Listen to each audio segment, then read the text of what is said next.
Welcome to the Be Bold podcast. I'm Beth Whitman.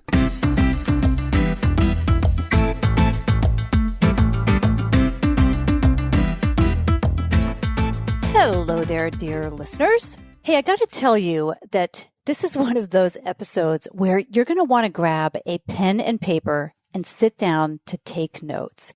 If you're driving, running, or exercising, be forewarned that you're going to have to go back and re-listen to this so you can jot down the many quotes and gems that my guest today drops during this conversation. It's really just amazing. Today's conversation is with recurring guest Linda Fane. And if you haven't already listened to previous episodes with her, go back and check out episodes 5 and number 39. And I guarantee you'll be in for a treat because, especially for me, this is like having my own private dharma teaching. There's life lessons and really just so much positive outlook from these, and it's all rolled in to these episodes. So I hope you enjoy them as much as I do sitting down and chatting with her. In this episode, we focused on belief, mainly in the sense of us being able to conjure up an idea or a goal and then being able to make that happen. And as a Buddhist teacher, of course, Linda brings with it this Buddhist perspective, specifically that the mind is the means to the end and that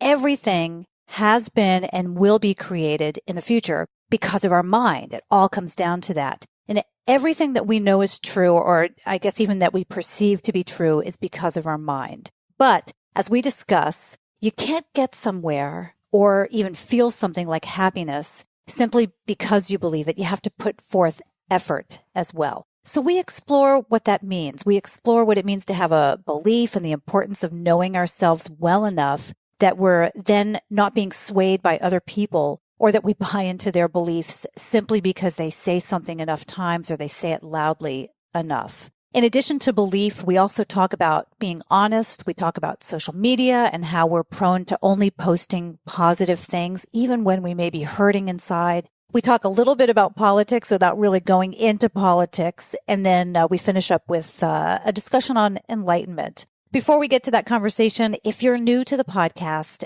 this is where I feature conversations with women who have inspirational stories to share, stories like Linda's. These are women who are on the cutting edge. They are kicking butt in major ways, and they're forging their own paths to success. You'll notice that they come from a wide range of backgrounds, but the one thing that they have in common is that they are bold in what they do. They follow what they love and somehow create a lifestyle that supports it. And you'll hear how Linda did that with her current job.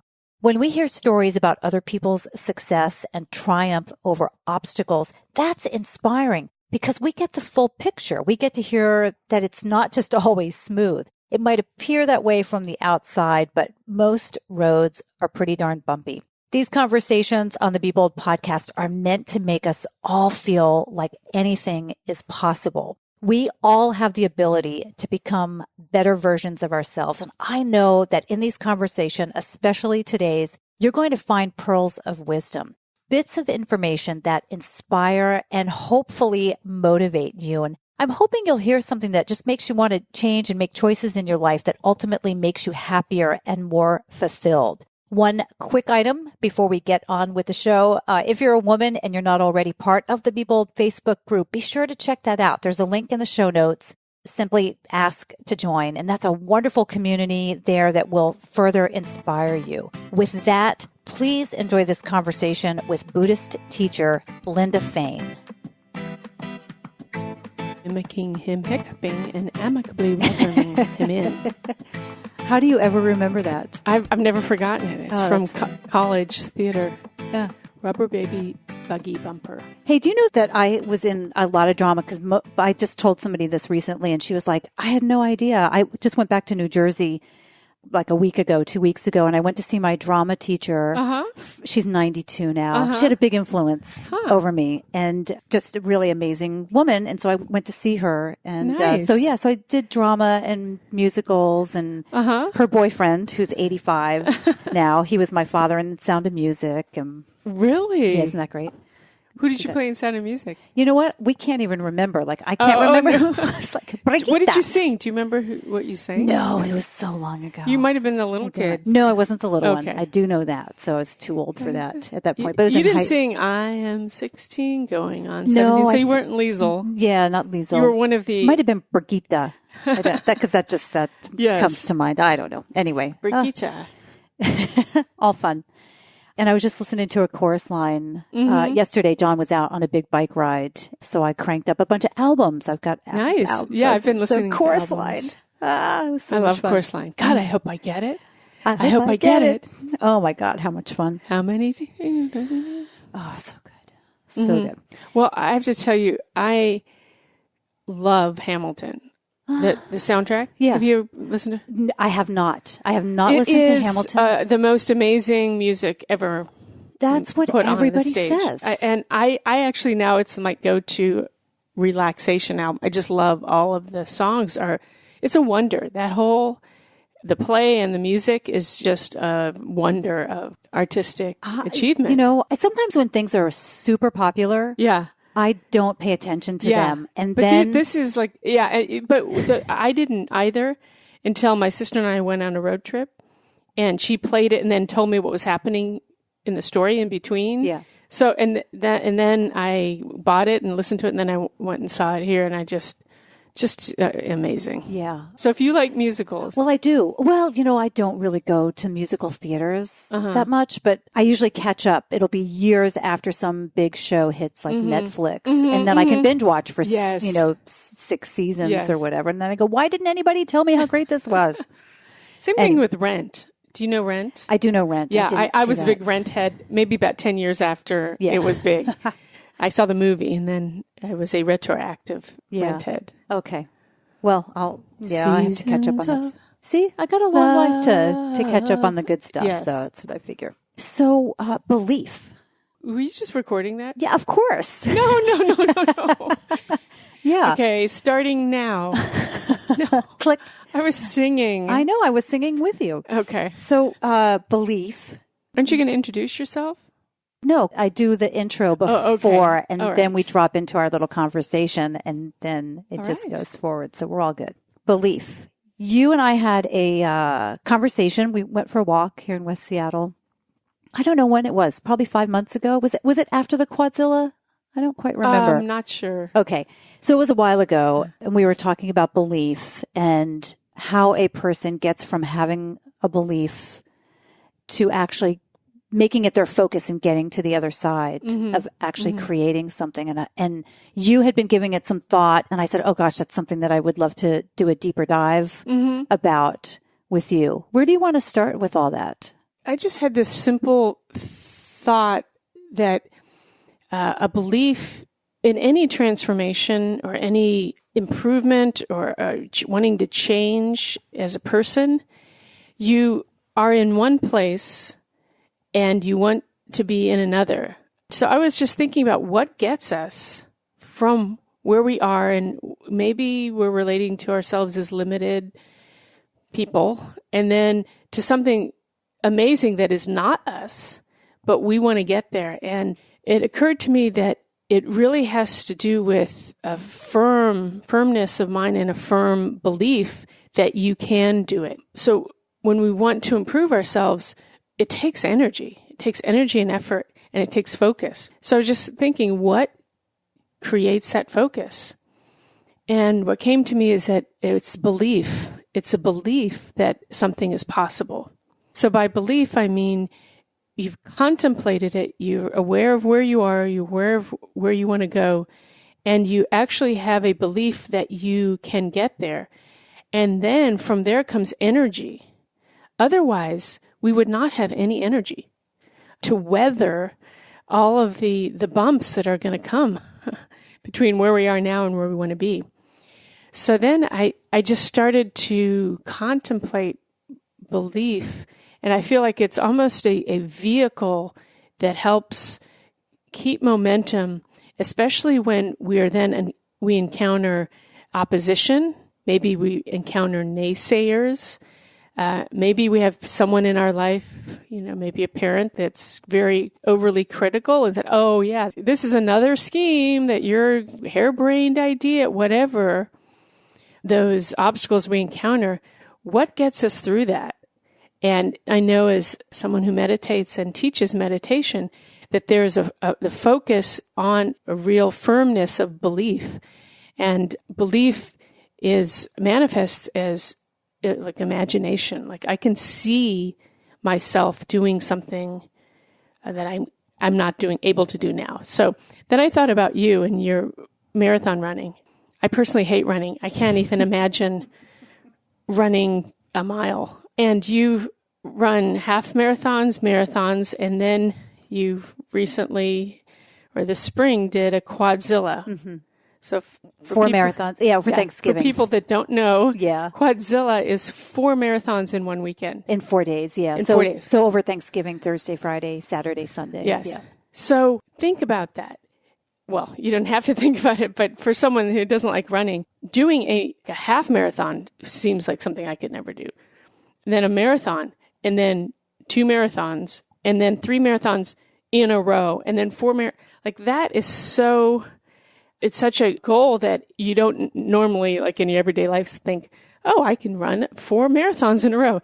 That has to come about by wanting to strive to do something, to challenge yourself. But you've never done it before. So then I would ask you, what was your thought process? How did you come to that belief that that's something that you could do? I actually ask myself that quite a bit, not just in terms of the quadzilla, but in terms of a lot of things, because I have a lot of ideas. I have a business. I do marathons.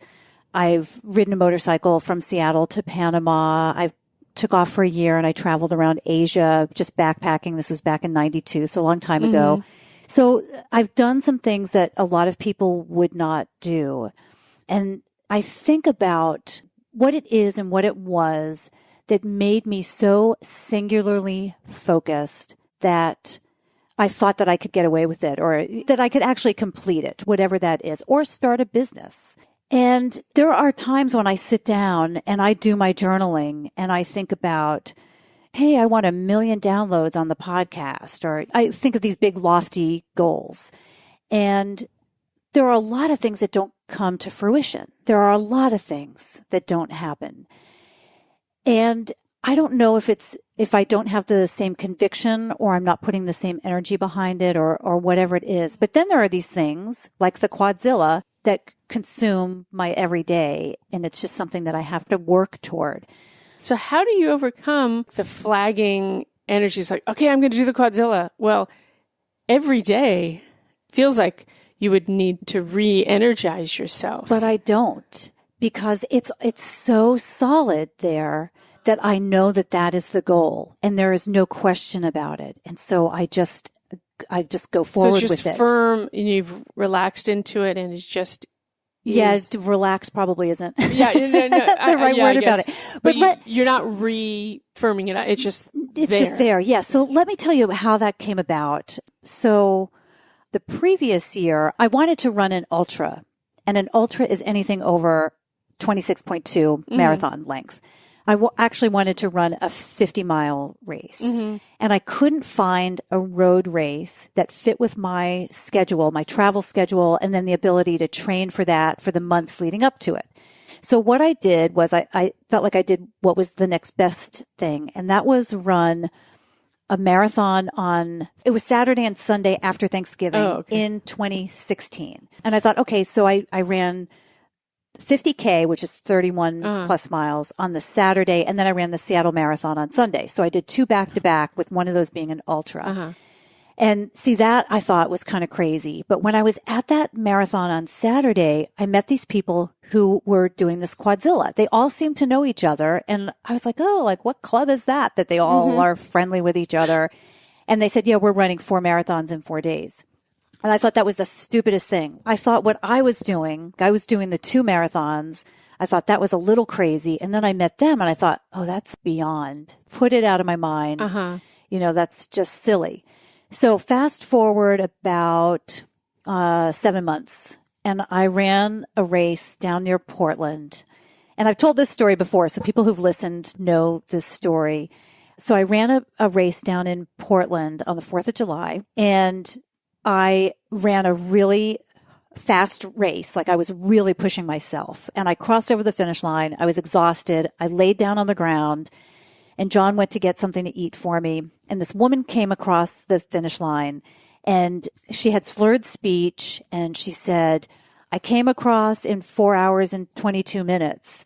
And I was like, yeah, well, I just did 3 hours and 59 minutes, like I just came in 20 minutes ahead of you. I wasn't being snarky like that, but here she was. She's really proud, and she should be really proud of herself. But because of her slurred speech, I thought she needed something. I said, are you okay? Do you need anything? And she said, no, I'm okay. And somebody came up and said, hey, Marie, do you need some water? And she said, I just came across in 4 hours and 22 minutes. Mm-hmm. And they said, that's great. And the guy turned to me and said, Marie just ran her 4th marathon in 4 days. This is her 60th marathon. She turned 60 in 3 weeks, and she had a stroke 18 months ago. Oh, no. That put everything into perspective for me. And I thought, if Marie at 60, 18 months after a stroke, can run a quadzilla, I can run a quadzilla. I'm going back and I'm signing up for those 4 marathons in 4 days. And then there was no doubt, because I had somebody who showed me that it was possible. Somebody who was more, I don't want to say she wasn't as fit as me, because after 4 days, she came in at, after the 4th marathon, she came in just behind me, basically. But in all accounts, she should have been less advantaged than I am, 10 years younger than her, not having had a stroke. And so I thought, okay, well, then I just have to figure it out, because Marie figured it out. I'm going to do it. So having somebody kind of ahead of me gave me a belief, helped reinforce the belief that I could do it. Yeah. And that's really, that's so much of what this podcast is about too, because it's not just my story. It's not just the fact that I rode a motorcycle to Panama. That's craziness. But it's about these people who are following their own paths, and they're creating businesses, and they are Buddhist teachers, and they're people who are women who are doing really interesting things that are so out of the realm of possibility for so many people. But I maintain that if you can imagine it, and the problem is that we limit our imaginations, and I do the same thing. My imagination is limited. But if we have examples to look up to, there's a little glimmer of hope that we might be able to do something, then I think we can latch on to that. Yeah, I think that's so true, that we generally lack imagination, or we need it to be stimulated. And I think by seeing other people do things, and people that we can relate to, maybe because they're women, if we really identify with wanting to be strong, accomplished women, and you see somebody doing something that you think is really cool that you want to do, that helps us with that imagination, because we have it's embodied in front of us. You got to see somebody, not just like an abstract thought of 4 marathons in a row. You saw somebody do it and you thought, wow, that's grit. Right. And the people that I had seen do it the previous year, the previous Thanksgiving, these were 30-something younger people. And so to me, that was something for them to do because they were younger and fitter. And then to have somebody else show me the possibility, then I thought, oh, yeah. So then you can use your imagination to imagine you doing that. And I remember when I was playing tennis in high school, I was on the tennis team, and my coach used something, it was in the 70s, it was like early kind of positive thinking. It was called PMA, positive mental attitude. And she said, imagine that you're hitting all of the balls and they're going in and you're serving and it's an ace. And so I would just imagine I was Martina Navratilova, close my eyes. And then sure enough, it helped to override any other lack of belief in myself, or you know how you psych yourself out? It helps to override that imagination does. So I can, it's really valuable seeing and hearing all these women on this podcast that have all different approaches to life, but they're all doing something through a belief in themselves. Also, I would say probably some creative imagination in that they're reimagining themselves. They're seeing how they could transform, how they maybe were limited and had an idea and then went with it. So Buddha taught that the mind is the creator of all, that everything begins in the imagination. So the mind is not separate from you being able to transform and achieve. The mind is the means through that, and the mind is the creator of all. An example is used, everything begins in the imagination, and my teacher, Geshe Kelsang Gyatso, uses the analogy of a house. So a house exists because it first was imagined in the mind of the architect. So everything around you, you can look, even the people listening to this podcast, wherever you are, look around, everything. If you're in a car, that car did not just appear. It came first as a thought in someone's imagination. So everything is created in imagination.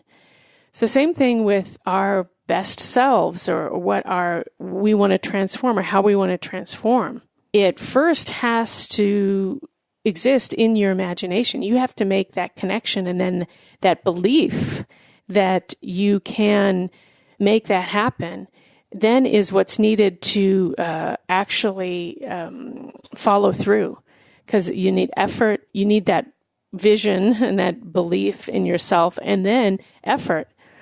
And I actually work with a team and leadership coach. And so many times people, when they're wanting to do something, it's like, hey, let's get this done. What do? They start with a to-do list. Okay, we need to do this. It's like, wait. What's the vision? And as a consultant, I ask the kind of consultancy power question. In 6 months, what do you want to be true that is not true today? So it activates that vision part. It's like, what? And then you almost, in what Buddhism we call bringing the future result into the present, which means that you imagine what you are. In Buddhism, you imagine, I am an enlightened being. I have universal compassion, unbiased love for all beings. I have a lasting, deep experience of peace. Like you imagine you are a Buddha, an enlightened being, and then you activate all of that potential. So it's the same thing with anything, with wanting to be something that, or wanting to experience something that you aren't currently experiencing. First begins with the imagination, so you need the vision, and then the belief. And I would say there's a component of faith, like that leap of faith, they call it, don't they? That leap literally gets you from where you are to where you want to be. So that leap of faith, that belief in yourself, that vision. So you imagine then you are whatever it is, fill in the blank. And you can even, like when I work with teams and leadership, it's like, write it as if it's true. So we are a successful company where everybody feels valued, where whatever your mission, your vision statement is, but you write it in the present tense. And then with that helps, then becomes the imaginative power that helps you to make it happen. One of the things that I do almost on a daily basis is I journal. And I actually just did this. I think my last entry is this very thing, but I hadn't done it in a while. But I break it down and I say what I aspire to be. And then I write down a list. And it might be healthier, or it might be a better known podcaster, or whatever it is. And then I say, creating certainty around this. What do I need to do to create certainty around it? And really all it is act as if it's already true. Walk the walk, basically talk the talk, and just pretend. So I've got the brain wired, I'm wiring the synapses so that I already believe that it's true. And then when it happens, then it's just a natural fit. Or if things come my way that fit in with that goal that I have for myself, then it's just it's a natural fit. I see it. I can recognize it when it actually, when it comes to fruition. Yeah, and I would say it's particularly important for women in the workplace. I became aware that when men are going for a position, they tend to think, okay, maybe they have 30% of what the job is asking for. In their mind, they'll inflate it. And this is a gross generalization. They'll just use that, whatever 30% they have, as to create incredible confidence. And what women will do is they'll just be more tentative. It's like, oh, I only have 75%. So we want to see ourselves as that thing. And I know that and I've talked previously, I'm an agile methodology coach, which is this 21st century management methodology that's team-centric. And I remember reading about agile coaches, and I had this one woman that wrote this book that was great. And I'm like, you know what? I want to be an agile coach. Everybody that's an agile coach, I don't think anybody has all of the things that I have that I could be an agile coach. Like I just finally said, I just need to relate to myself as an agile coach. And I made the decision. I'm an agile coach. So that's where that belief comes in, and that imagination, and not waiting for someone else to validate you, or waiting for other people to see what you're seeing in yourself.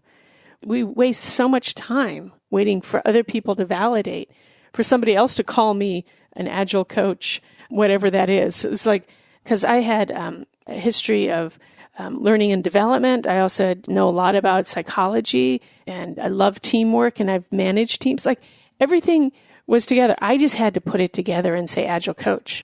I just decided not to wait for other people to relate to that. So, well, what was that switch for you? What switch got flipped that you just decided that you couldn't wait?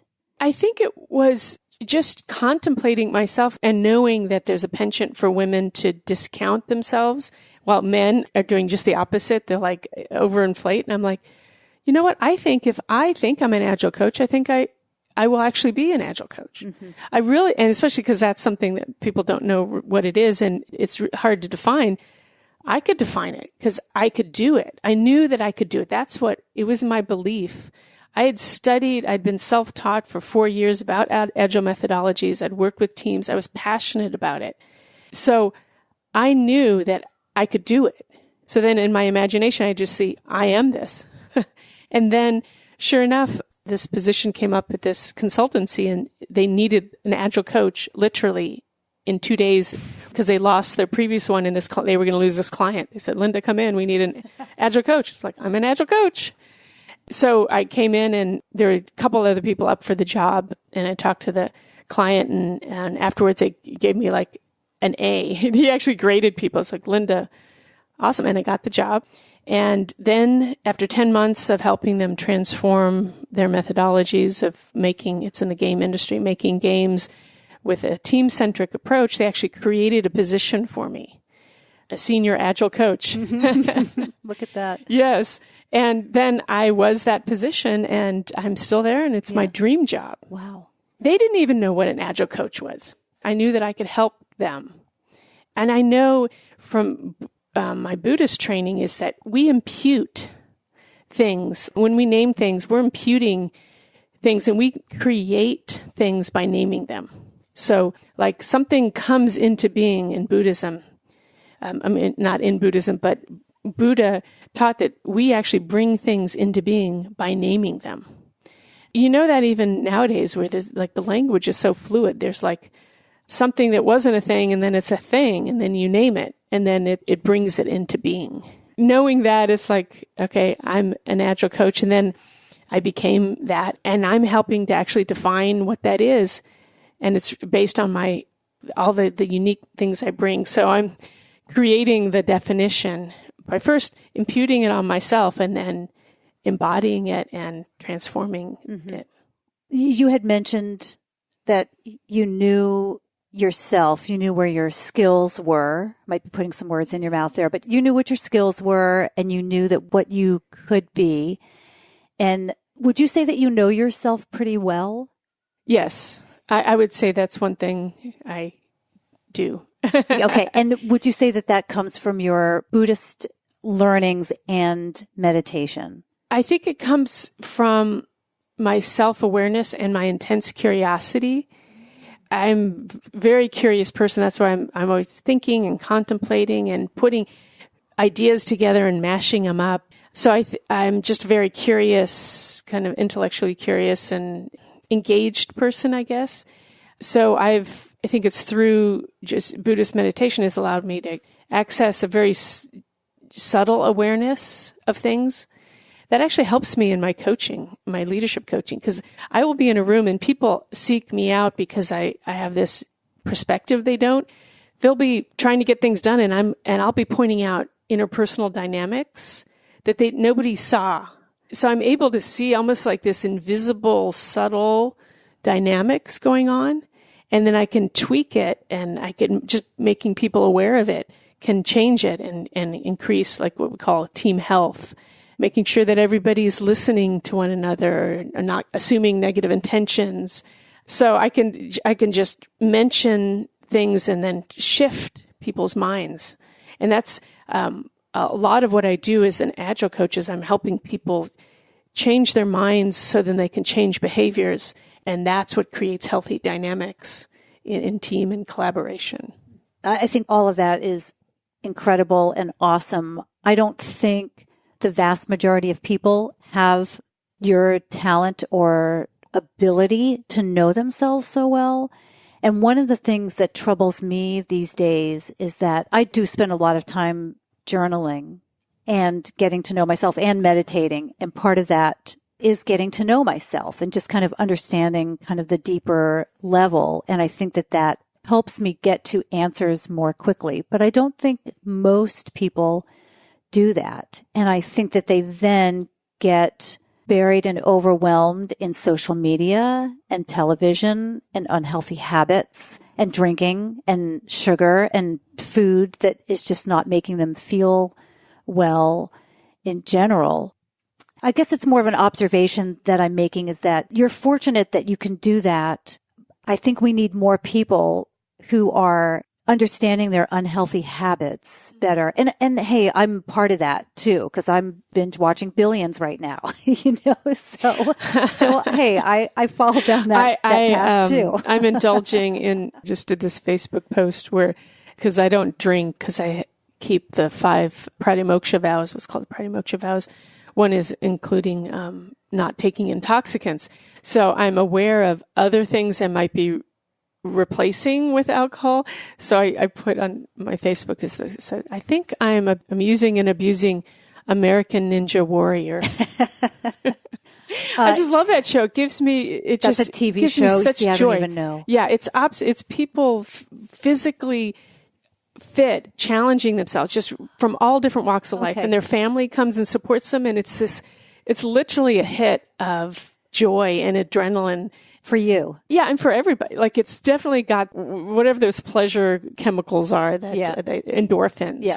So I find myself turning to American Ninja Warrior when things, so I can relate. But as far as awareness, it's true. So many people live unexamined lives and don't question assumptions and accept other people's beliefs as their own. And I said this, I think, in the first podcast, is growing up as a gay person, you learn to see the mechanisms that are manipulating you to be a certain way, to be conventional. So I've always been offset from that, and I'm able to see the strings that are being pulled to get you to conform. I think I've been all my life just been able to see the behind the scenes mechanism. And I talked about, being a theater person as well. You see the illusion and how it's invisible unless you know how to look for it. So I would just say that people that want to live, more awareness of themselves, really start to look at yourself, almost step a little bit outside of yourself and look at what you believe and why you believe it, and have you even challenged your assumptions, especially about yourself, especially the negative critical minds that we have, maybe from our habits, from our parents or whatever. Just say, wait a second, I'm not this. Or like getting older, I have to counter myself thinking, I'm an old lady now. I'm middle-aged. Oh, no. You can easily just adopt and then behave as you think other people are telling you to behave. So I need to... And in a negative way, yes. What you're talking about, Mm-hmm. right? Yeah, where it's limiting. Yeah. So don't accept other people's beliefs. Contemplate and examine them and find out what you stand for, what's really important to you. I remember when the current president was elected, I have this strain of like freedom fighter. Like I feel like in some other life I was fighting the forces of oppression and evil.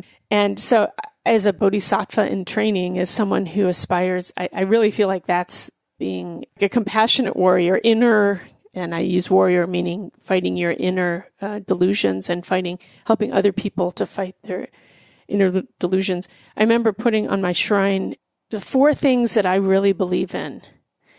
And that's fairness, decency, honesty, and compassion. No, kindness. So we've knocked all of those out of the ballpark in the last year and a half. Yeah. Like they don't belong anymore. Yeah. Kindness, decency, fairness, and truth. That was it. Kindness, decency, fairness, and truth. Those are things that I really believe in. And I will defend and promote. So I suggest to live a purposeful life, you want to examine some unexamined assumptions and actually think about what you stand for and what's important to you, and not accept other people's beliefs of who you should be or how you should be. How do we know who to believe? How do we know who to believe? Yeah.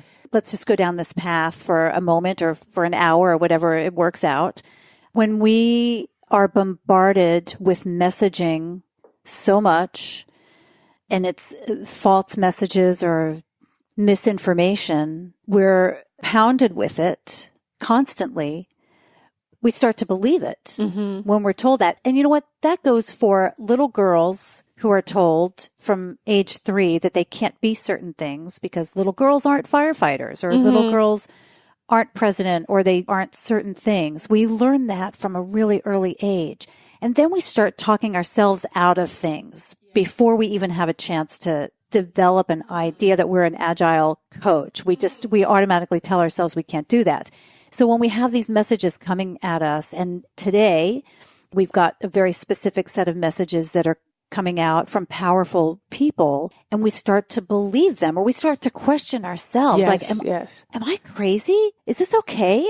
I don't know. These powerful people say that this is okay, but it doesn't feel right. It doesn't feel decent. So how do we parse that and know what's really true? I think about this a lot because one of my things is truth. I really believe in finding and seeking truth. There's a couple angles. One is to really look suspiciously at intentions. Don't just accept the information you're getting. Really try to understand what might be the intentions behind it and look at what it's making you do and then start to question. Like, for instance, the messages we get that tell us that we're crazy for wanting to be humane. Just look at that. And if you know what you stand for, it's like the people that are giving us those messages are trying to get us to do things against other human beings, and start to question why that would be and what are they getting out of it. So there's got to be a little bit of questioning of the intentions and not just accepting things. Because in this day and age, we are actually being subjected, this is not conspiracy theory, but we're being subjected to textbook psychological operations, which is, and the one you're talking about specifically is gaslighting. There's even a word for it, where you try to have people question what they're actually feeling, seeing, hearing with their own senses. You tell them that there's another truth and you keep hammering away at it, and then eventually they'll weaken and just relent to whatever truth it is. So you want to see that there is an actual psychological manipulation going on. And we've been manipulated for years with advertising. Well, right. Look at the cigarette industry. Yeah. This is not just people coming up with ideas. There is literally science. We are vulnerable because our mechanisms of our mind are wired in certain ways, and people with nefarious intentions have learned how to exploit that. So that's one way to look at it. The other way is the truth is really seeing if you believe in love, compassion, truth, decency, you need to find that as your truth, and don't accept other people's truth that are having you. Like, for instance, people wanting you to get angry, even angry or wanting to harm people that don't believe the things you believe in. It's so seductive. But if you can hold firm to your beliefs, then you will just hold your own truths. Don't accept somebody else's truths. And that goes back to knowing who we are. I was thinking of this term earlier today. We are led to believe. Think of that term, led. It's literally being led, like, a herd of cattle that we're being led to slaughter, or led to believe something. Yeah, you just want to find your own truth, and that's where meditation, journaling comes in, something where you're having an inner dialogue, and then come to a firmness of what you believe in. And for me, I have a deep belief in karma. Karma is not just actions. It's actually thoughts and behaviors and speech. It's actions of body, speech, and mind. So even indulging in hateful thoughts, that revenge or whatever. I struggle with that. Yeah, I do too. I struggle too. I mean, I have some not so good fantasies sometimes, but I'm aware of it. And I have a conviction that if I indulged in it, let's say did some unthinkable thing, that would not actually solve the problem. If the problem is anger and hatred and fear of the other, then hatred, you can't hate away. You can't have aversion to get rid of anger. It just doesn't work. So watch your mind, watch your body, watch your speech, and really have a deeper understanding of the problems that you're trying to solve, what the root problems are. And it's a longer tail, I'm telling you. It's undeniable that if you put positivity in the world, if you act in a loving way and inspire others to be their best selves and to go towards their higher angels, that will increase the things that you want to see in the world. So that's belief, that your actions matter. Well, to go to the other side of that too, it can also be negative. You were saying before about how Buddha's teachings are about everything comes from our imagination, like the house and the car. But we also have a lot of self-talk that's very negative in our minds. And I think that is really key too, is that we just don't realize how much is going on in our mind that is negative. And I think just being aware of that is equally, if not more so, important. Yeah, like we contemplate and meditate on negative things, on people's faults. Our own faults. Yeah, our own faults. Yeah, and then we are a faulty person, and then we wish to harm. That's the definition of how the delusion of anger develops. Something appears to us as unpleasant. We exaggerate its faults, and then we wish to harm it. So that it's that exaggeration, that distortion. That's why you want to have clarity. So we might indulge in negative thoughts, but if it's a delusion, it's got a distortion. And then you watch that. You just watch what we call inappropriate attention, just dwelling on the negative thoughts. Well, what if I was to play devil's advocate here and say, and I have to admit that I don't see it quite as much, and I don't know if that's just because it doesn't come across my Facebook feed, but I have seen people post that now it's their turn because they had to endure 8 years of Obama. And so what they were looking at were all the negative things, or they were conjuring up, or they were making it up, whatever, a lot of negative things from that era. So what makes us right meaning about progressive, about our judgment, right? Humanists. Well, you and I, and humanists, people who care, a little judgment conscience. there. Yeah, people with a conscience. What makes us right? And the person who feels safer now. But I know one woman said she couldn't sleep for 8 years, during Obama's time because of whatever was going on there for her. So who's right? My point of view is that I come at it from a deeper analysis. It's not like there's delusions on one side and not delusions on the other.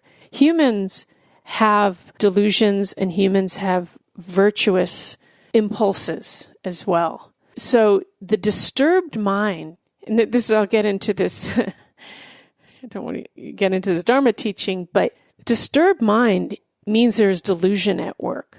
Nobody can give someone else a delusion. So if your mind is disturbed, that means that there is some distortion. You're dwelling on, if you're dwelling on someone's faults, it creates anger. If you're dwelling on something's good qualities, it creates attachment and craving.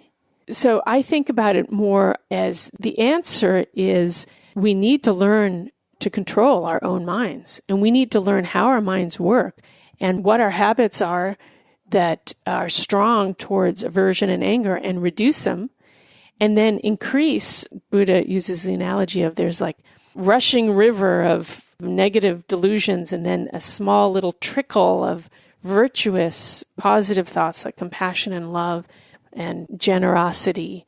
So spiritual practice is simply increasing the river, the volume of virtuous actions and thoughts and intentions, and starving and not feeding the negative aversion, anger, miserliness, jealousy. That is the work that nobody else can do for us. So I don't engage in that. Okay, now you are disturbed and now we're disturbed. It's like that's just a symptom. You can look at headlines, and with just some understanding of how the mind works, you can point out all the delusions at work. Oh, that's attachment. Oh, that's someone grasping at their views. That gunman was jealous of something or someone and wanted to harm them. So they went through an object appeared to them as unpleasant. They exaggerated their bad qualities and wished to harm them. Oh, there's a person who's addicted to drugs, maybe has some addictive behavior. That's attachment. Something's appeared pleasant. They've exaggerated the good qualities and over-exaggerated the ability of that thing to give them happiness. They've glommed onto it, and then they're trying to extract happiness from it. So you can really look at everything from the deeper perspective. More of a foundation. Yeah, mm-hmm. And that's how we're going to solve it. We're not going to, the tit and tap back and forth, especially what we're going through right now is much deeper. It's about humanity rather than Democrat and Republican.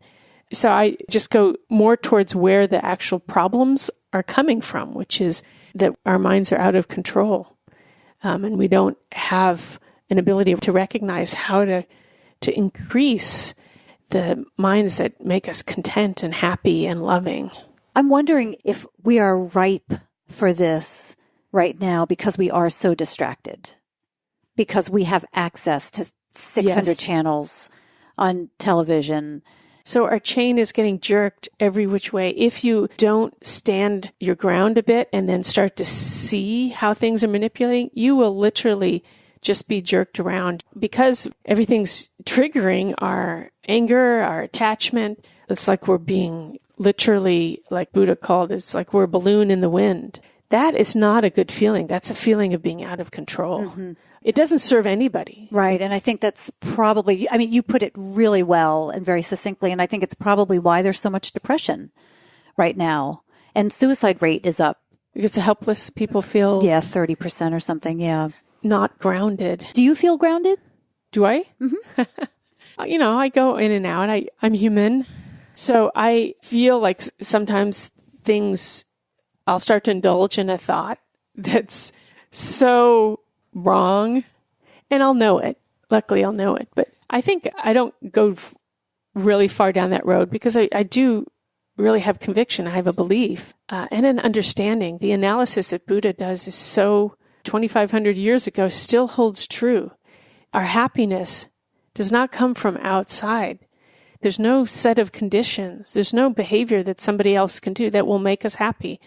It comes from knowing our mind and knowing how to increase our virtuous minds like love and compassion and reduce our negative minds like anger and hatred.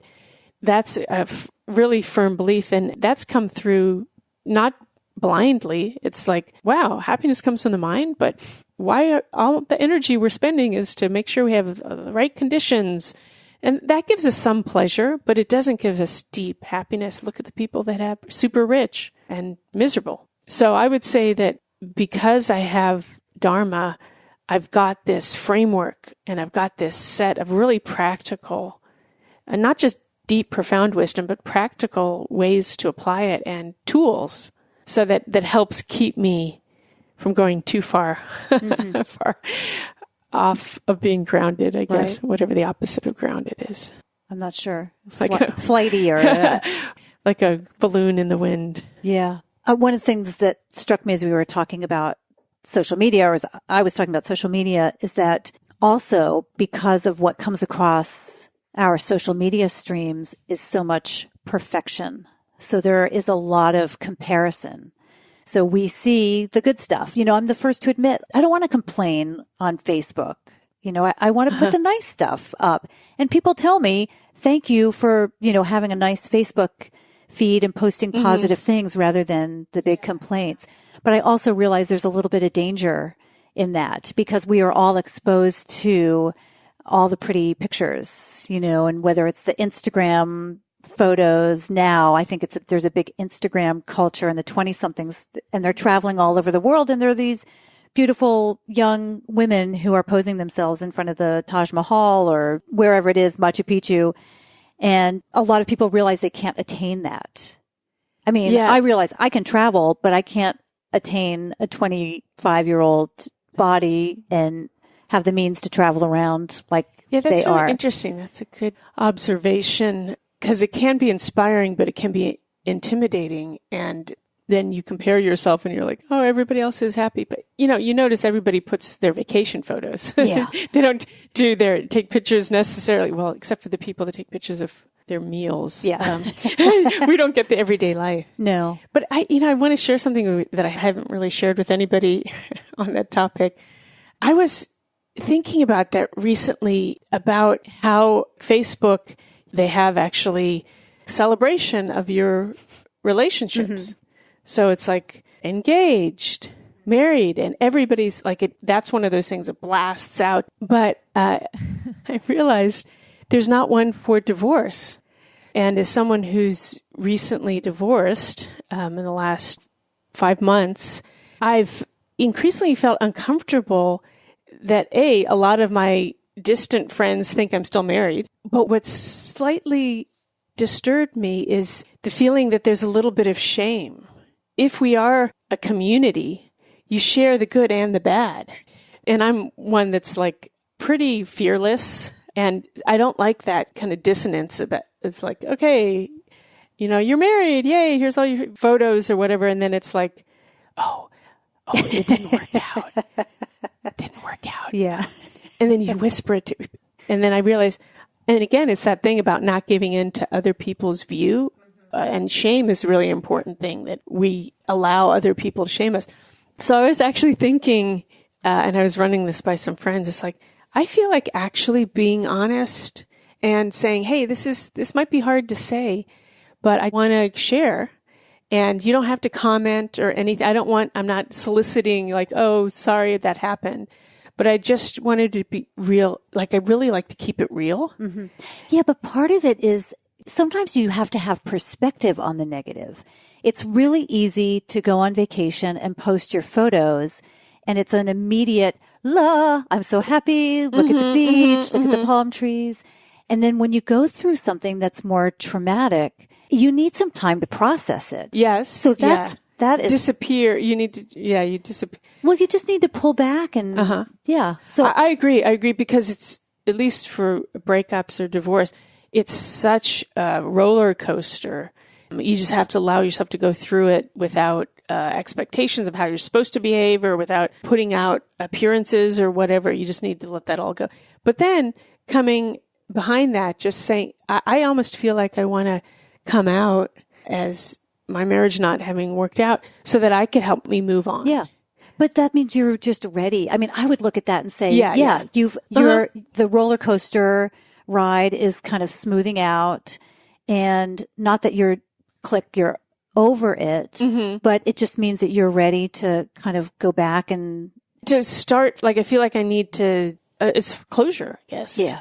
Well, let me say something that is not as dramatic or traumatic as that, but it's in that same vein.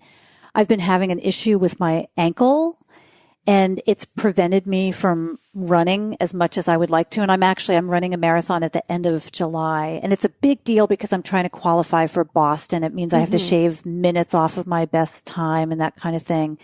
And so I've been having this issue, and I've actually been very concerned that I'm not going to be able to run that race. And I haven't talked about it, or I haven't posted anything because, like, who wants to see my mangled feet on Facebook, right? Because it's just like my ugly toes and ankle. But I also feel like wait it out, because why drag people through the process when I really don't know what the end is going to be, what's going to happen in a month, or who I'm going to be, or how I'm going to respond to it in a month. So I feel like there's kind of a negative thing that's going on. And it's also, I have a friend. Hi, Marcia. I have a friend who will say something. Hi, Marcia. Yeah. She'll say something to me about John and I, and that I never complain about John, or I don't bring problems. I don't talk about problems. And part of it is because if you talk about it, it solidifies it more, right? It's like we don't have a perfect relationship. It's pretty darn good. But if I am going to someone, even a great friend like Marcia, if I'm going to someone and I'm saying, oh my gosh, I have to talk this through, then the next time I see her, because then I'm then associated, she might say, well, how are things with you and John? It's just a snapshot, and that's all she's getting, rather than the spectrum. It becomes a definition. Yeah. Right. So the same thing with your divorce. I think it has to be broached in the right way. Otherwise, if these people who you say you're not in super close contact with, but you consider them your friends, if they see something, maybe if it was 4 months ago and then it's another 6 months later, then it's like, how are you doing? Oh yeah, I'm doing really well, as a matter of fact. Yeah. It is tough. But, I think, and this is me, I think about things, how I could help others. And in formulating this post where I come out as my marriage not having worked out, it's more in the, I know that other people struggle with that also and just by having the courage to come out like that I'm maybe giving people some freedom, or maybe like to bring it full circle, like having them see or being able to imagine them being honest about something, or not coming clean, but you know what I mean? Yeah. So there's part of me that, and this is how I always operate, is like, I feel like I have a fearlessness that I can do something like this and I can not really care if people think it's weird or whatever. Like I can take that hit. Right. for others. Well, you know what you could do? You could tell every person you know to listen to this podcast episode. And then it's like all done. And then yay, I'd be happy too. Yeah, that's funny. But that's a good thing to bring up. As you're talking about, we only focus on one moment in time when you're on vacation, and people then get a distorted view of things. And I think we had to just recognize you're not seeing the pictures of people when they're depressed eating bonbons and binge watching. What is it that you're binge watching? Oh, right now, Billions. Yeah. I don't even know what that is. Yeah. Anyway, I think we need to be kind and recognize the human condition. Everybody is up and down. So we can get inspired by someone, but don't extend that to think that they don't have moments of doubt or sadness. Right. Well, look at the... So we shouldn't deify people or think that we're less than. So that kind of brings it to that full circle to the first part of our conversation, which is find people that can help you imagine how you can do something really amazing and how you can see yourself doing it. But then don't think that they're not human, so don't go overboard in kind of exaggerating their amazingness. One of the things, to get back to the beginning of the conversation, one of the things about having a belief and having a focus and having a goal is, I know this is kind of popular vernacular, is to find your why, to find your purpose. Mm-hmm. And I do think that is important. That's something to really think about. Is Simon Sinek. Yes, exactly. Yeah, right. You said a lot with the why. Find the why, which is a purpose-filled life. Why are you doing things? Not just going through the motions, but figure out what your real intentions are. And maybe it is simply helping other people. Yeah, or maybe it's wanting to challenge yourself so that you can then be in a position to help others, because it helps increase your own inner strength and confidence. Yeah. Hey, speaking of that, another thing that I will share, because this is a long-term goal for me, and there's a little story behind this. So I started running probably 6 years ago or so. So a little bit later in life. I wasn't a runner at age 12, 13, 14. As a matter of fact, I was always the last one coming around the track in high school when we had to go run the mile. I was always the last one. So coming to running late and starting to do the marathons. Back, I think when I first started running, I saw this documentary on was it on Netflix, or I think it was on Amazon, and it's called Desert Runners. And it's about it follows a small group of people who are doing this thing. It's the 4 desert races. 4 deserts in 4 days? Well, no, you kind of know where this is going, don't you? Okay. So it's the Gobi in China. It's the Sahara in Egypt. It's the Atacama in Chile, and it's Antarctica. So they do these 4 races every year. Antarctica is a desert. It is a desert because they don't get enough precipitation. So yeah. Huh. It couldn't be like California deserts. I was like, no, it has not. To be the global desert. No, of course it does, yeah. All right. So there's 4 deserts, and then there's a bonus one each year. Not 4 desserts. And that would be I even would go better. for that one. That would be good. 4 desserts. Not when you hear how much you would have to eat. Okay. So you do 150 miles across each desert in 6 days. So this is this documentary about these. 6 days per desert? Correct. Okay. So you go to Egypt and you run for 6 days. So where's the why in this? Yeah.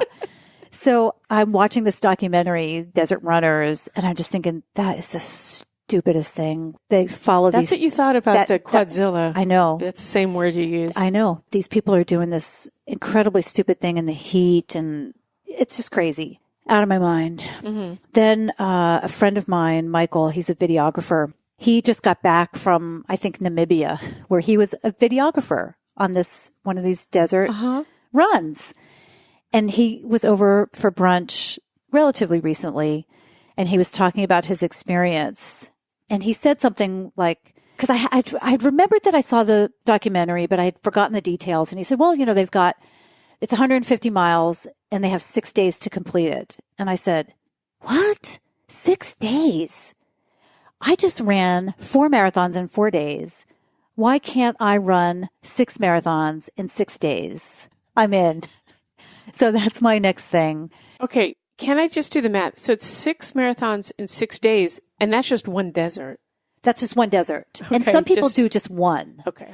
Some people, they call it the Grand Slam. Some people do all 4. And then there's no end. Then there's a bonus one there too. A bonus desert? There's a bonus. It might be a desert. They've done Patagonia, maybe not a desert. They did Patagonia and New Zealand. Those are the 2 recent ones that I know of. But anyway, from that moment, John had the look in his eyes of like, oh, he's like, did you see that? That was a decision being made. like blink, like my eyes just lit up. And I can't say that I'm definite because you can't even register for them because I want to do 2020. I can't do 2019. I've got too much going on, but I can shoot for 2020. It's definitely a consideration. But I will tell you that now every decision I make is based on that. So the tours that I plan for 2020, so my travel plans, all of my plans, I did a 20-mile run this morning. And I had a pack on that's filled with water in the back. It's like it's a running vest. And I'm running and I'm like, oh, it feels kind of heavy today. You did 20 miles this morning? Yeah. Okay. And so it's almost a marathon. Almost. And so I'm running and I'm thinking, oh, this pack feels a little heavy. And I thought, well, you know what? You're going to have to run with 15 pounds on your back because you carry your own water and your own food for the deserts. And Can't you just carry a camel? I could carry a camel. That would be good. So it put everything into perspective. Okay, well, you're hot and you're wearing a pack. Oh, I just realized it's called a camelback, isn't it? It is. Yeah, they are. Yeah, some of those are called a camelback. Yeah. Anyway, so now you start making these decisions based on this long-term goal. And that's how I come to those decisions. Like I just think, I want to challenge myself. Here's the next challenge. It's way off.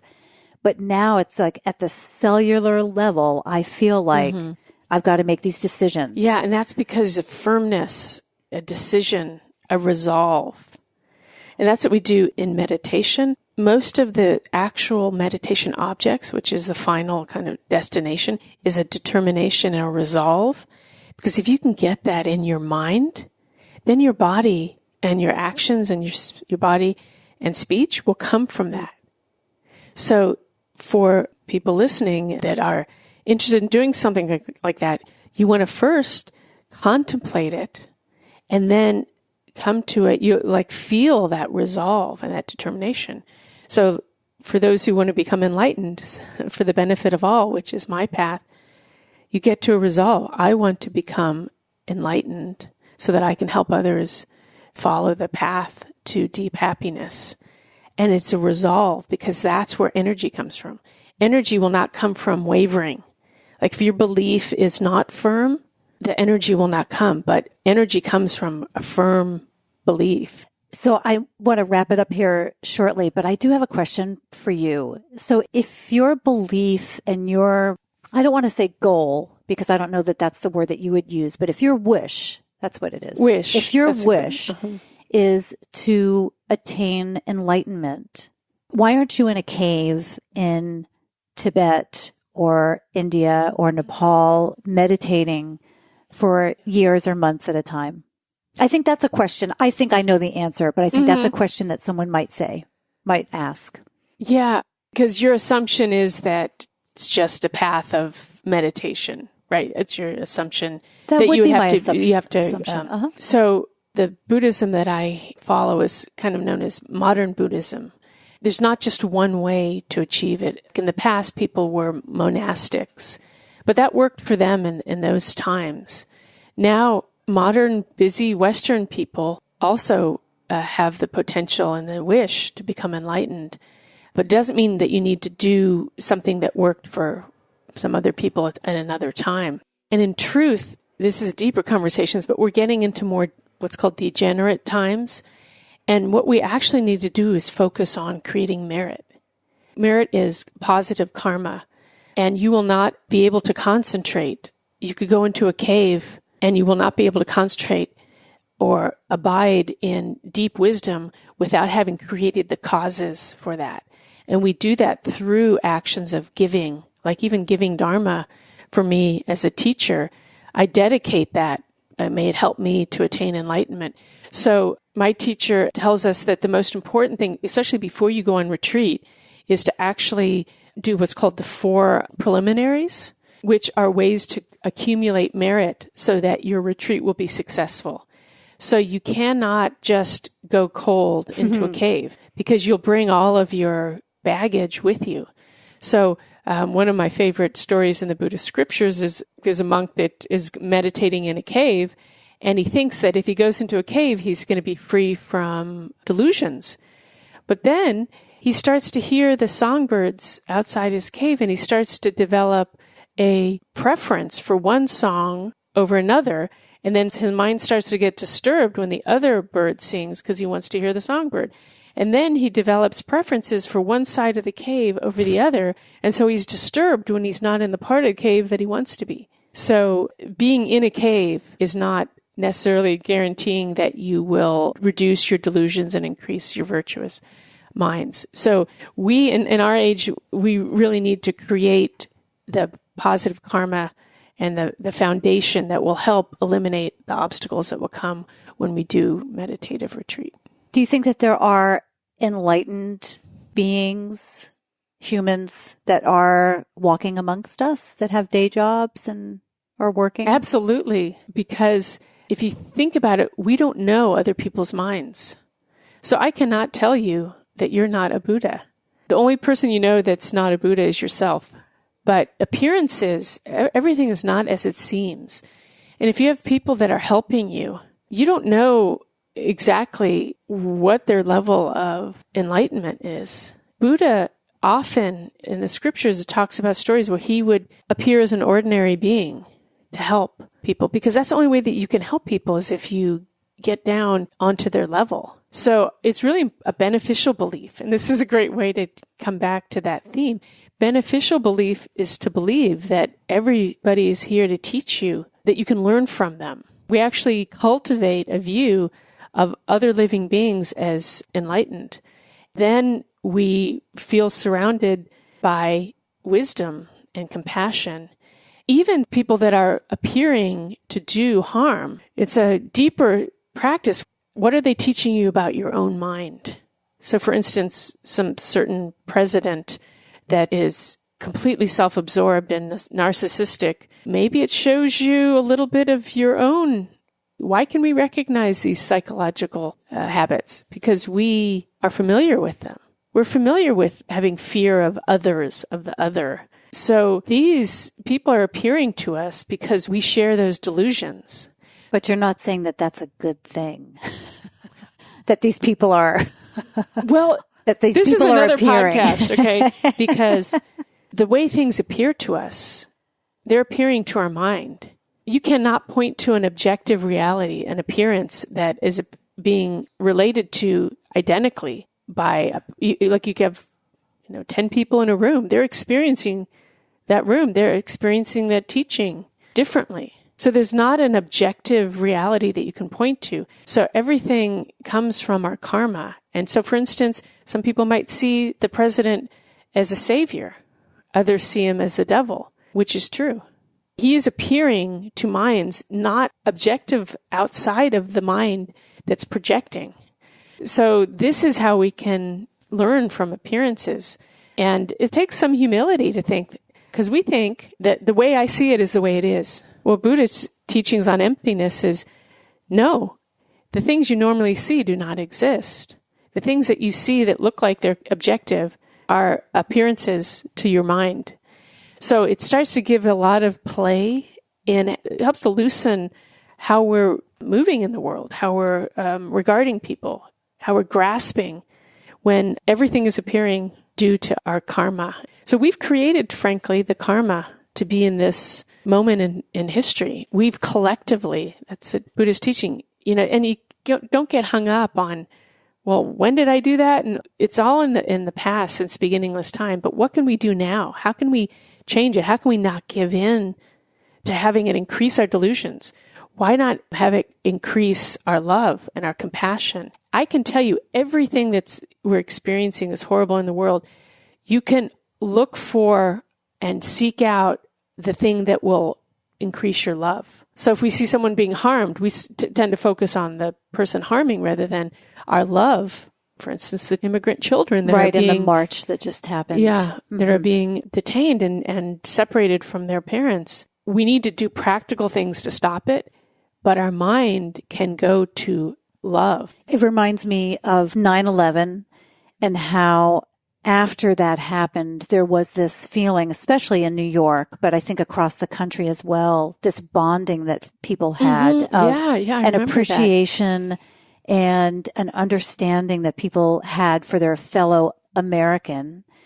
And of course, you lose that, everybody goes back to work and it's similar, I think, to somebody having a terrible disease, going through cancer, maybe nearly losing their life. For a short amount of time, we hold on to that impermanence, that realization that life is impermanent. Yes. Can I tell you that feeling of that connectedness in a natural disaster or otherwise, that is what you cultivate in meditation and have it be a feeling that comes what's called spontaneously without effort. Mm-hmm. So feeling connected, we feel just like if right now, if there was an earthquake, we would go to the neighbors and make sure we might not have talked to them for a year, but we'll connect and we'll feel that we've had a shared experience and a bonding.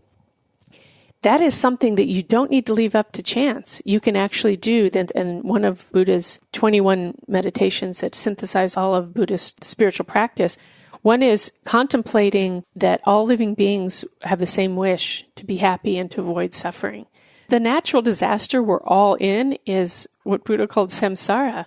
It's the cycle of birth, aging, sickness, death. Birth, aging, sickness, death. There's no living being on this earth that we do not share that with. So that feeling of warmth and connection is something that you really can cultivate. But you got to cut through all the BS of what people are trying to say, how we're separate. And all the artificial things and right now exaggerating our differences. Those differences are just mind. Those differences are just mind. So it's almost like a positive or negative photograph. It's like, you go for the positive side of it. Is that we're all experiencing the cycle of birth, aging, sickness, death. Everybody, even the president. There's going to be fear when he's near death. Also, there's I don't want to get into just psychology, but there's the way this person is acting he's not happy. He's not secure. He's fearful and insecure. And so it's not a happy person. So we can use meditation to really get familiar with a feeling of commonality. Shall we end it there? Let's do it. Anything else you want to add? I thought it was great. I hope to keep the conversation going. And as far as believing that things are possible, even if you can't see them, you can have other people help you see them. Seek out people that you find inspiring, and then fill your life with people that help you be your best self. Yeah, I agree. And I think you really hit it earlier throughout too. Like just that you need to know yourself. Because that, I think, is your superpower. Yes. I think your superpower is that you know yourself and you're able to stand in your convictions and, know what you're about. Thanks for being here again today. You're welcome. Yeah. And let's go for another walk and then we'll, okay. Maybe not today, but we'll go for another walk and then let's walk through a desert. Let's do it.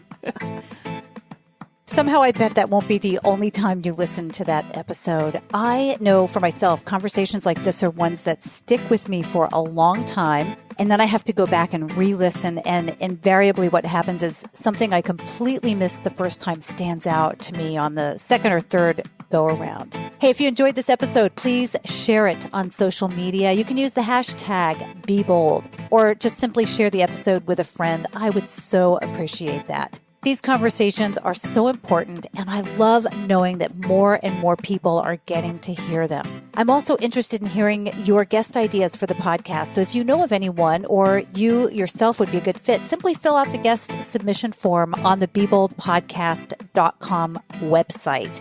I only record in person, and I often record in Seattle, but as you know, I often travel too, and that gives me the chance to meet up with people on the road. For show notes, check out the BeBoldPodcast.com website for each episode and sign up for email alerts each time a new episode comes out. While you're online, go to the Be Bold Podcast Facebook page and give that a like.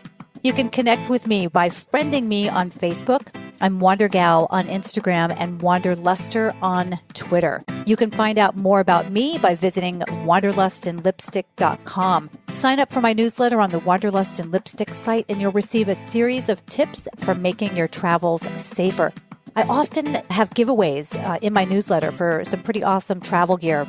This month, for example, it's an Eagle Creek carry-on bag, so it's well worth your time to check it out and just simply subscribe to that newsletter. You can find out about the tours I lead at wandertours.com. We've got a couple of women-only tours to India coming up, one to North India this fall and one to South India early next year. And space is limited on both of those, so if you're interested, don't hesitate in registering. We've also got a bit of space on our co-ed trip to Papua New Guinea in 2019. Ladies, you can join us on our Be Bold Facebook group. We've now got over 2,600 members in that group. It's a community of amazing women who are sharing their wins, sometimes their struggles. The bottom line is that we are learning from each other. We're sharing some great information and encouragement. So that is a great place to check out and get inspired. Thanks for joining me for another episode of the Be Bold podcast. And until next time, be bold.